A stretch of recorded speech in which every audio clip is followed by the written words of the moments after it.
I'm just wondering how ready the team is, how ready Lauren James is, and what kind of an impact she can have on the tournament, considering obviously she's just coming back from injury. Yeah, the team looks really good. I think we're ready. We had our last session this morning and everyone came through well. I think we had some good weeks where we trained and we could do some tactics. And I think we're very well prepared. You see the bonding in the team. We've worked really, really hard. And I definitely think we're ready to go tomorrow. On your question, the impact of LJ, she's in a good place. Of course, as you've noticed, she came on the pitch against Jamaica last week, and she's ready to get more minutes tomorrow. Emma? Hi both, nice to see you. Emma Sanders from BBC. Sarina, we spoke to Lucy yesterday, Lucy Bronze, and she was talking about how Hempo sometimes in meetings doesn't actually realise her experience when maybe she's asked to input. I just wonder if that's something maybe you've challenged her to maybe show a little bit more that experience or that leadership, I guess. Yeah, a little bit. She's a very introvert person, but she does have an opinion, and we ask her a little bit more to give her opinion. And I think she's grown so much in football, but also as a person, and that's what we see too. Hi, Sarina. Hi, Leah. Leah, what do you like about playing with Alex, and how does she differ to Millie? I think Alex is an exceptional ball player. She sees things that, not many do. She's always at such a high performance. I think when you play next to somebody like Alex, she demands so much of herself and then naturally of you too. Her experience and everything about she's one of my best mates, so I have a good time playing. But she's also one of those players that you don't want to let down because her level is so consistently high. And how does she differ to Millie? To Millie, I think there's loads of differences in terms of.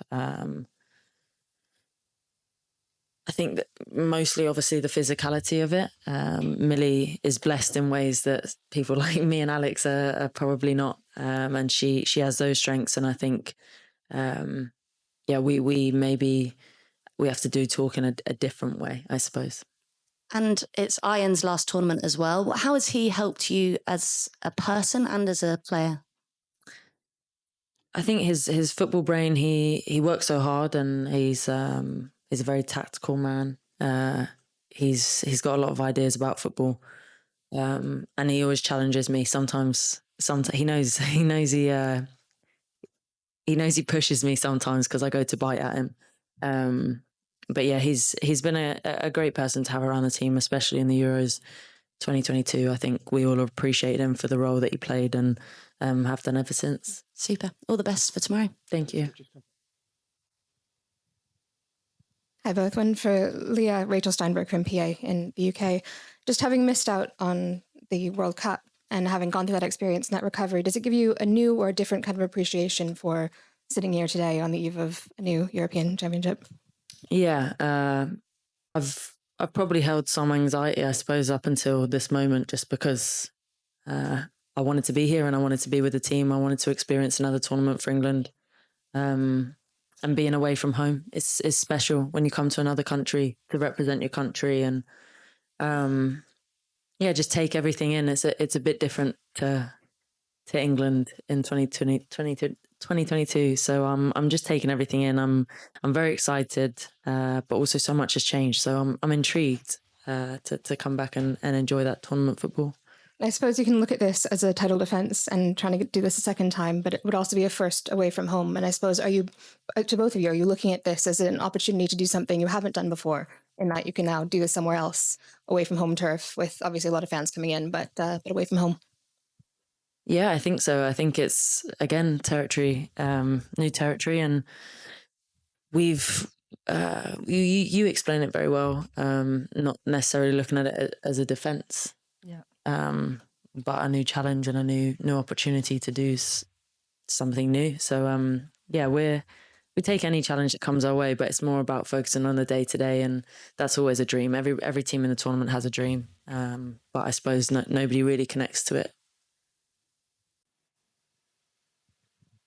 Amelie Stiefvater at ZDF. Leah, a question. You've had quite a journey with your coach the past years. How would you describe her work? How is she inspiring the team? Serena. Yeah. Just clarifying. I'm still here. We've always said from the start, Sarina is she's a winner. She doesn't like to lose. She wants to do things the right way. She's a good person. So it as a player, you want to respect the person that you play for, which we do, and you want somebody that's going to push you and challenge you. And I think we had some hard conversations over the last couple of years of different stages of. Say from my personal experience where I was at, highs, lows, and always trying to get the most out of somebody. So I think first comes the respect for her as a human, as a coach, to know that somebody's done what they've done and to have them on your team is comforting, to say the least. Thank you. If you would like to ask a question, please clearly raise your hand. Yes, we'll go. Thank you, Paul Saff from UEFA. For Sarina, well, you mentioned Millie Bright earlier, obviously a central defender that's normally there that is missing. Obviously for France, we've been so used to seeing Wendy Renard in defence for so many of these years. We've got a different central defence now. How much do you think that changes how France play, what challenge they pose to you, the fact that Wendy Renard is there, they have a different defence, different kind of lineup for this tournament? Yeah, I think they have played lately some games without her. She has not always been available. Of course, things have changed over time for them. And she's not in the team now. And yeah, I'm not in there. I don't have the context. And I was not there in their group or in their bubble. But what I see, like, she's an absolute legend. What I've seen, they have been trailblazers I say also with Le Sommer. They've been legends for France for the women's game. They've been trailblazers. And and they still are, even though they're not here. Hi, Sarina. Hi, Leah. Kit from The Times. Sarina, can I just check on LJ? Would she be fit enough to start the game potentially tomorrow? Would it still likely be a roll off the bench like it was against Jamaica? Well, I'm not going to give you the lineup, but she played 30 minutes last week, so she can play more than that. So I think that will say enough. Thank you, Kip. We'll take questions this side. We'll go to Luke with his. If you put your hand up, Luke. Thank you. Luke Edwards, Daily Telegraph. How do you feel about the pressure and the expectation? Because the Lionesses have done so well going right back to 2015, have reached the minimum of the semi-finals in every major tournament. How do you handle that expectation and that pressure?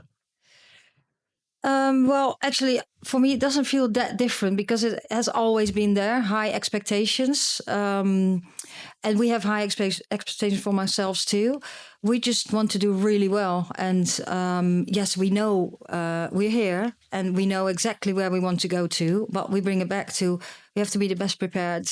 We have to have the best game plans and, if necessary, to be able to adapt to what we have in front of us. I think the team is in a very good place. They're really well bonded, and we have worked really hard, and we will keep working really hard in every single game and every single training session, and that's what you can control. So that's what we're going for starting tomorrow. Hi both, Tom from The Mirror. Leah, you've got a lot of teammates playing their first major tournament. What sort of advice have you given to them? How have you spoken to them about preparing them as someone who's been there and done it before? I think the game's changed a lot since the experienced members of the team played there first, like, you know, the whole landscape of women's football. So we have to take into account those things when we do speak to them. But I think it's given them as much freedom to enjoy the experience, but know that they're ready to perform and sort of make their mark on the pitch, and just trying to find that balance. I would never want anybody to come and be so anxious it consumed them. But at the same time, we're here. You know, it's different. There's lots of shiny things when you come to a tournament and lots of experiences to be had. But ultimately, the main focus is on the pitch. And I think, based off of training, and I'm sure Sarina agrees, everybody's focus is football first, which has been great, because I think sometimes with players that have never been to a tournament, this is probably me when I went to my first, you have to keep them in line a little bit because they get a bit distracted. But there's no fear of that with these guys. Thank you. Thanks, Tom. We'll take a question from the gentleman in the cap. Thank you. Bonsoir, Julien Froment pour la radio publique française Radio France. Une question pour vous, coach. Quel regard vous portez sur cette équipe de France qui est en train de changer de génération? On l'a dit, Wendy Renard n'est plus là, Eugénie Le Sommer n'est plus là non plus. Quel regard vous portez sur cette équipe de France? C'est bon? Non?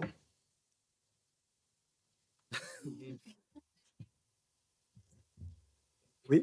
Il y a la traduction ou pas? Non? Ouais. Quel regard vous portez sur l'équipe de France?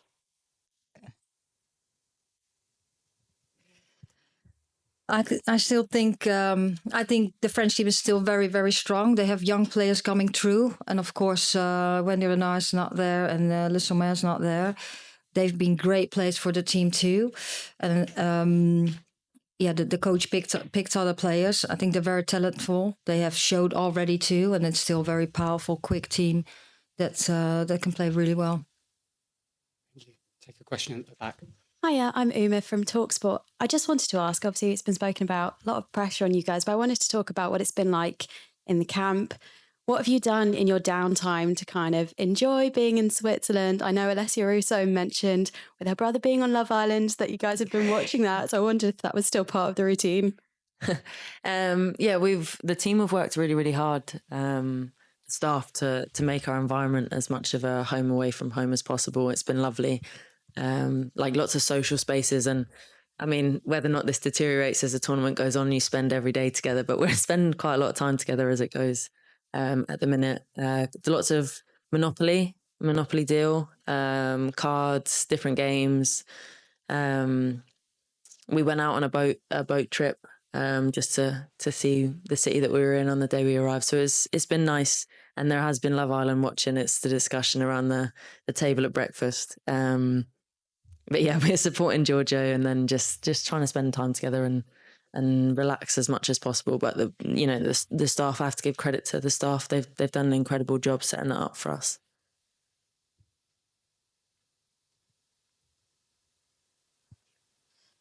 Hi Leah, it's Holly from The Mirror. We've spoken to fans today who've been inspired to buy tickets after watching the Euros in 2022. And UEFA says that most of the games are sold out. So I just wondered, obviously, does the roar of the fans, does it still give you a rush when you're on the pitch and when you first walk out, even though you're an experienced player? And how much does it help you, to spur you on to try and get those wins?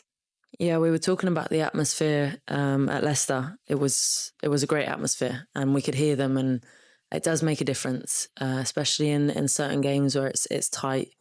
You want to hear them. You want to know. I suppose also you sort of you acknowledge the responsibility that you have when people come to watch you. It's a nice pressure to carry in terms of people have come to support, so you give everything that you have for them.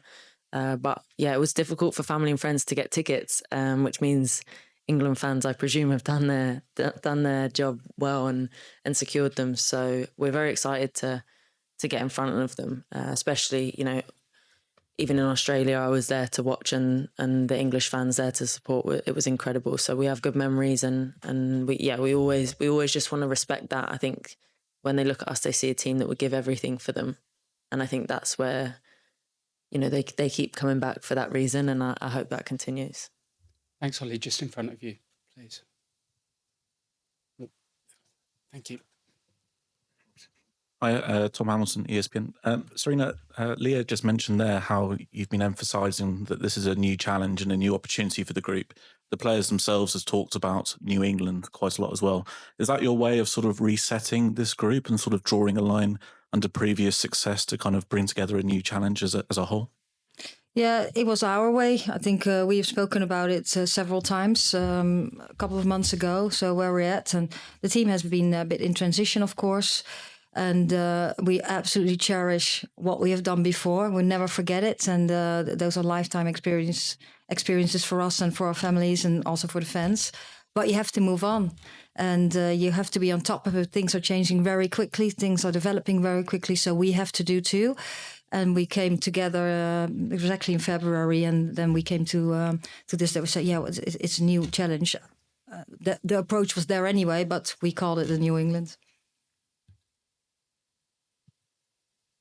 Bonjour, en français, s'il vous plaît. Bonjour.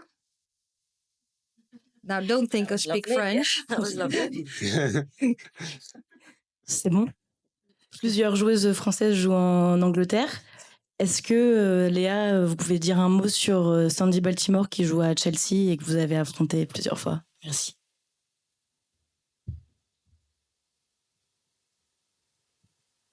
Yeah, I think I always liked Sandy as a player, watching her before she came to Chelsea. And I think, obviously I don't know her as a person, but she's played a few different roles for Chelsea this year. And I think she's shown her versatility. I know that she's got an incredible shot on her, and she's a very skillful player. So, yeah, I've enjoyed the challenge of playing up against her at Chelsea this year. And, yeah, we'll see tomorrow.